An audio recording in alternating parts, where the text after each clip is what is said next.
We're talking with Dr. Jeffrey Smith from Prairie Lakes Dermatology. Good morning, sir. How are you doing today? I'm doing great. Thanks so much. Thanks for having me. Absolutely. Good to have you with us here today. We're going to talk summer skin safety and UV safety month going on this month. Dr. Smith, give us a little bit of a background on you. How long have you been practicing here in Watertown, and why did you choose dermatology as a specialty? So I've actually been here 9 years, and it's been a great experience. I'm not originally from the Midwest. I grew up in California, did medical school in Texas, did residency in New York City, and I've lived abroad for a while and never planned on living here in life. But once we found it here, an opportunity came up to be here. It's been great. My kids have all gone to school here, and we've just been very happy living out here. And I chose dermatology. When I was in medical school, you get to rotate through everything, and I was actually a patient. They thought I had melanoma when I was 18, and so I've been following with dermatology for a long time myself.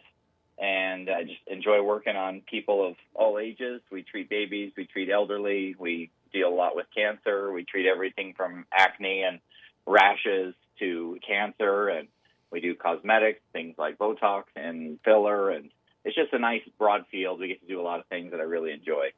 Awesome. Dr. Smith, with it being Summer Skin Safety and UV Safety Month, what are some best practices to protect skin against summer sun? Yeah, it's a real important question. Melanoma has been on the rise for several years, and we're seeing it actually in younger people, which is scary. We certainly see a ton of squamous cell cancer and basal cell cancer, and really the best thing that we can do to protect ourselves is sun protection. And if you look at good data, you really need a minimum of a 30 of SPF to really provide some substantial benefit. The difference between a 30 and 50, 70, and 100 is relatively small.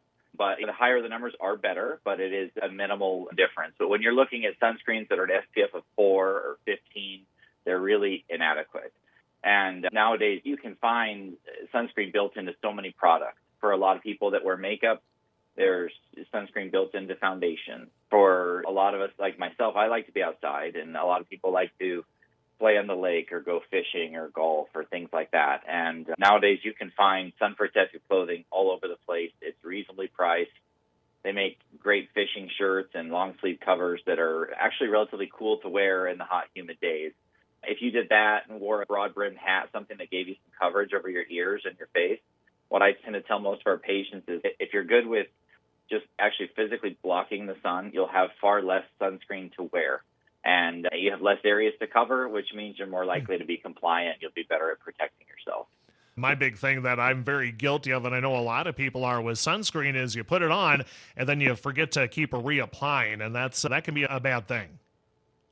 That's right. And if you're outside and it's in the 80s or 90s and you're sweating the whole time and you're not reapplying, you're going to lose some of that protection. And that's why if you're actually wearing a hat or if you're actually wearing long sleeves or something, I can't tell you, this is out in the country, right? We have people all day long that have to mow. And what I tend to see is people mow, and some of them mow for 8 to 10 hours a week and just sit out there in the sun. And that's a long time. And so you really need to protect yourself and physically block as much of it as you can. Now, other smart things, go early in the morning, go later in the day, go at times when the UV index and the sun is not at its peak. And to minimize those risks, that certainly is smart and helpful. But living here, then you run other risks too with bugs and mosquito bites. What is something that we can look for if we're worried that we got a really bad sunburn or sun damage? So for most sunburns, the main thing on sunburns I would tell you is if you have a blistering sunburn, so you burn bad enough that you actually blister, then there is direct good data correlating those with melanoma in particular. So you want to avoid as much of a toxic insult to the skin as possible. For most sunburns, and most people will be just red and tender and a little bit sore, they're self-limiting, which means they will go away on their own, as everybody already knows, but you'll eventually peel, and that skin literally dies from the insult from the sun, and it will replenish itself. You need to moisturize the skin, everything from Vaseline to aloe vera gel. So you just moisturize the skin and keep the skin nice and hydrated. And if you are sore and tender, you can take NSAIDs, things like ibuprofen and Aleve and things like that are helpful. There are really dangerous sunburns, where you're having diffuse blistering and losing a lot of the surface of your skin associated with fevers and dehydration and confusion and delirium and things like that, those situations, you're actually going to be in the hospital. Unfortunately, those don't happen very often, but when they do, they can be scary. Doctor, when should a listener end up calling the dermatology clinic? And are referrals necessary for you guys? No, we don't require referrals. Frankly, most of it probably would just depend on your insurance. If your insurance requires a referral, then you would need one to come in. But our hospital here, we do not require them. And I would tell you that the main thing, I probably spend 80% of our time here dealing with cancer. I would tell you from a melanoma perspective, if you have anything that turns really dark, multiple colors, real irregular borders, something that's changing or bleeding or not healing, those are things that make us concerned. And the scariest thing for the public that I think a lot of people don't realize is just because you have a small little spot on your arm that doesn't want to heal and you've had it a little while, you might think, oh, it's a whole lot of nothing. It's just this little thing. Well, it can be life-threatening. And so if you do have something that's making you concerned, please feel free to give us a call.